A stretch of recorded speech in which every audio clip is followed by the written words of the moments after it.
Welcome back to another client product walkthrough. I'm Dustin Pancari, and I'm really excited to talk through this product today. This is a long time in the making. It's a new category for us, a new product for us. It's called the Edge eFire heated goggle. We've been getting a lot of requests for heated goggles the last 4 or 5 years, and we wanted to come out with something that wasn't a Me Too product. We wanted something that was that premium piece.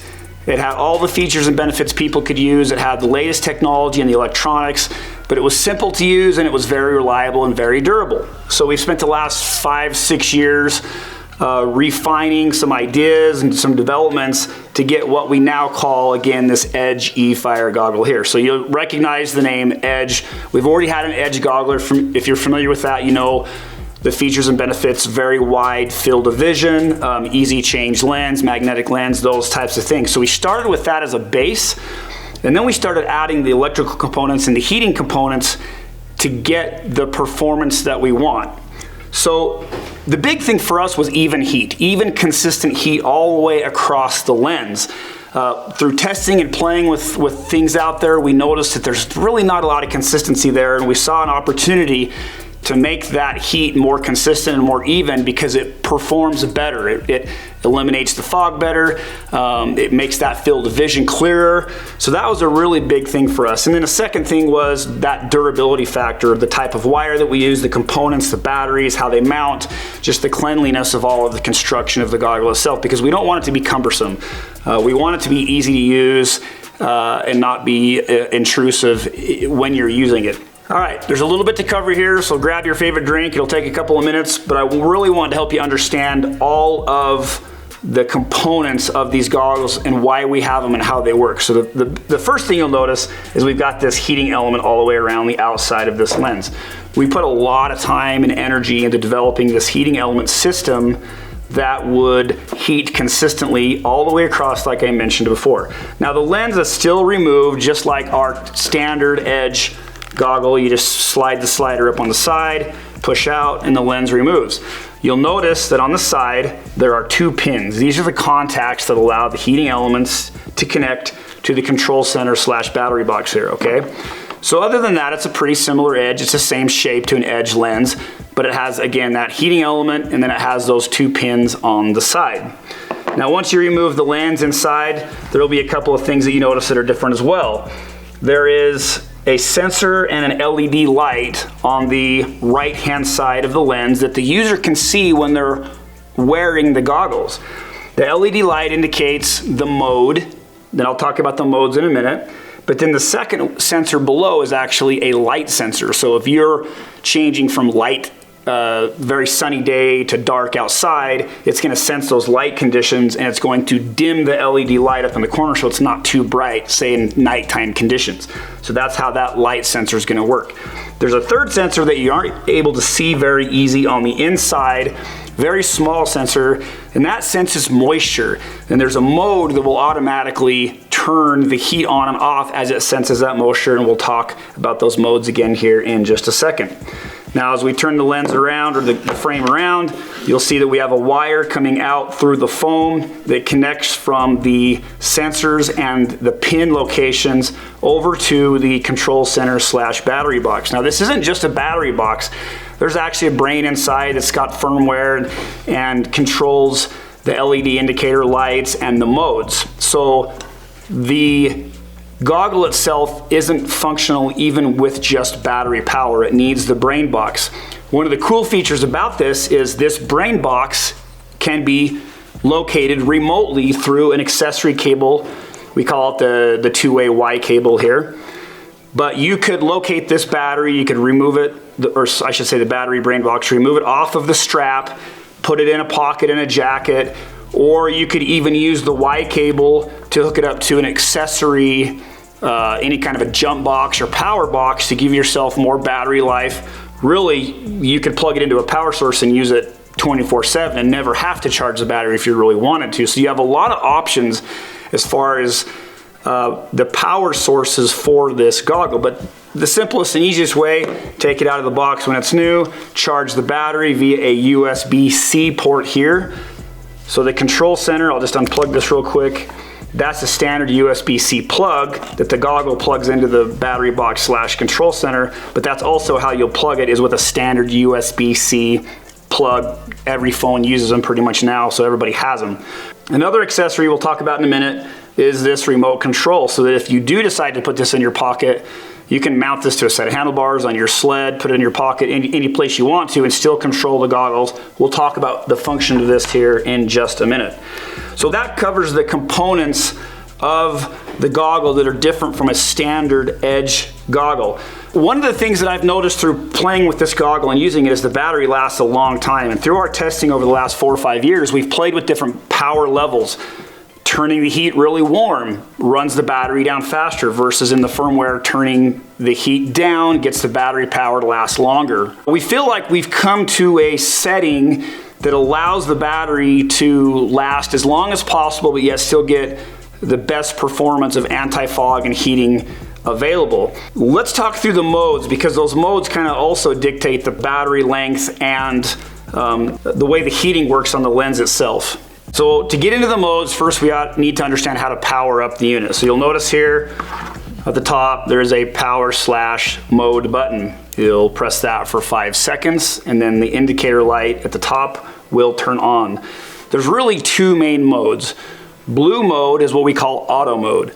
That means that the lens is not going to be heated unless the sensor senses moisture, and then it will turn it on and heat it until it doesn't sense moisture anymore, and then it'll allow it to go back off. So it's kind of a standby mode, we call it auto mode, but this is going to give you the best and longest battery life, minimum 8 hours from what we can tell. All the testing we've done, different conditions, cold conditions, cold battery, minimum of 8 hours, right? The second mode, if we press this button again, is going to go green. We're going to call that the on mode. That means that the heat is always on. It just stays on. We found a heat setting that maximizes the battery life, eliminates the fog or prevents the fog, but doesn't become uncomfortable to the user. Now there is a third, we'll call it a subsetting, and that is when you're in on mode, if you press and hold the button for 2 to 4 seconds, it'll go into what we call max mode. So I'm going to do it 1, 2, 3, 4, and you'll notice that the indicator turns orange. Now max mode, all it really is we're bumping the heat up significantly in case you get in some crazy drastic condition where you're just really having a hard time controlling the moisture inside, fogging, or maybe some really cold conditions. Now that max mode will last for 2 minutes, and then it will automatically go back to the on mode. I'm not gonna wait the 2 minutes, but I'll just show you, it'll go back to the green mode, the on mode, and it'll stay there until 1, you turn it off, 2, it runs out of battery, or 3, you push the button for another 2 to 4 seconds to turn it back into max mode. Now, as we were playing with these goggles, we didn't find very many conditions where we needed the max mode, but we had a lot of Iron Dog guys testing it through those extreme conditions they have in Alaska, through the Iron Dog and through their practicing and things like that, and occasionally we would get a report back that they could use a little bit more heat. And so that's why we developed the max mode. It was just those really extreme conditions where you need a little bit more for a short burst, say. To remove the battery, you'll want to make sure the unit's powered off. I'll just hold it for 5 seconds. The power mode button, it'll turn off, all the lights will go out. And then on the back, there's a door with a little slider button that slides down, and then you just pull it out, pull the door open, and then there's a little tab you can grab and just remove the battery. Say you want a spare, you need to pop it in and charge it, and you'll have a couple of batteries there. These will come with a plastic cover separating the battery and the connectors inside. And if that cover is not removed, the unit's not going to charge or it's not going to power up. So when you get your new goggles, make sure you pull that battery out, take that plastic protective cover off, and then reinstall the battery and close the door. So that kind of goes through the features and the control center of the eFire goggle. Now let's talk about the accessories here for just a second. There's 3 accessories available for the Edge eFire goggle. We've got our remote that's sold separately. It's not supplied with the goggle, it is available separately. We've got the 2-in-1 Y cable that allows us to remotely mount our battery pack / control center to a different location so we can get the weight off of our helmet if we want. And then we have accessory batteries. I don't have one here, but that's what the box looks like, and you've seen the battery inside. So let's talk through how the accessories work and where you'd want to use them, what circumstances and things like that. The first thing that I will mention is the battery and the control center they can be removed off of the strap. So I've got one here that's already been removed. The strap slides through these little clips and they're held on pretty tight. And then just for insurance, there's a bungee style cord that can wrap around and connect on the other side so that this cannot come off of the strap. Now this strap is very similar to the edge strap, but what we've done is we've added a third silicone print on the back to give it a little bit better bite on the helmet, because we've added a little bit of weight with this battery pack, right? And we don't want that slipping around. So we've added a little bit more silicone to compensate for that and just make sure that strap stays in place. What's nice about this is, let's say we do want to pull this off of the strap. So it's easy to just disconnect the USB-C connector, and then we would use our accessory, again, not supplied with the goggle, but it's available as an accessory, Y cable here to remotely locate this to a pocket or someplace else.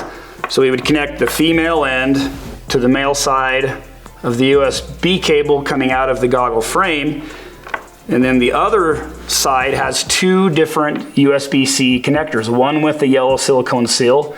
That's the one that will be plugged into our now remotely located battery pack / control center. So you're asking, okay, why do we have a second USB-C plug here? Well, this can be used to be plugged into any 12-volt source. It can be a booster pack, a battery pack, it can be a 12-volt source on a sled, but you can basically use it to indefinitely charge or power the unit itself and never run out of power. It can be used 24/7. So that's a pretty cool feature that will be available with this if you want to run this remotely and or have unlimited battery life and power, okay? So that kind of explains how that unit works there. Now let's talk through how the remote control works. I'm going to plug this back in and repower up the unit. 5 seconds on the power / mode button. Notice the indicator light comes on. All right, the remote here, I'll just walk through the controls of it. So we have two different buttons. We have a mode button in the center here, and we have a power button on the side.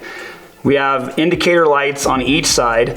The indicator lights on the left side indicate the battery power in the actual remote control itself. The indicator lights on the right side, once it's paired to the control center goggle, it'll indicate the power available or left within the control center battery pack mounted on the goggle.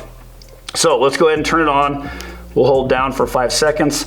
We'll notice that some lights will illuminate, indicating that the remote has been powered on. Now the first thing we're going to need to do is pair the remote to the control unit / battery pack. So what we're going to do there is we're going to hold the mode button and the power button at the same time, and as soon as they pair, an indicator light will come on saying it's been paired, both on the remote itself and on the control center itself. These will both turn solid blue, indicating that it has been paired. So now we can see a green light here indicating how much power we have left on our battery pack / control center here.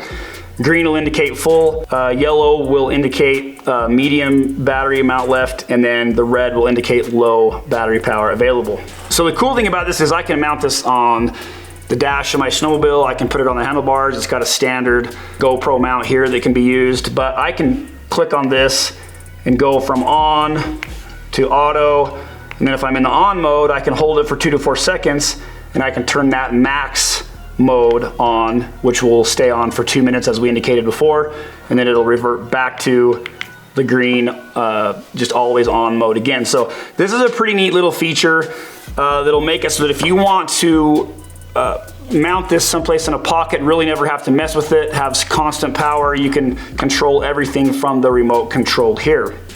I'm finding the battery power on this easily lasted through an entire day. And again, it's charged with the same USB end that we have on the control center / battery pack over here. So to make sure that all these electronics are durable enough to withstand the conditions of snowmobilers, we've designed them and tested them to an IPX4 water resistant standard. So that means they're gonna work for anything short of being submerged, basically. They're gonna handle rain, they're gonna handle snow, they're gonna handle any conditions you can throw at it on a motorcycle or a snowmobile. So one last thing I want to talk about is the available lenses here. You can see we've got a stack lined up here. Go to the website, you'll be able to see what lenses are available. We've got basically every lens available for the eFire that we're offering in the standard Edge goggle, so go check that out. We're gonna have a lens that's gonna work for any light condition you're going to be riding in. If you have more questions on any of this stuff, go to our website. You're gonna find all kinds of information there. Go visit your local dealer so you can touch them, feel them, try them on, see how they're gonna work for you. We hope this answers all of your questions. Don't forget to follow us on all of the social media, Instagram, Facebook, YouTube, TikTok. Hope to see you on the snow.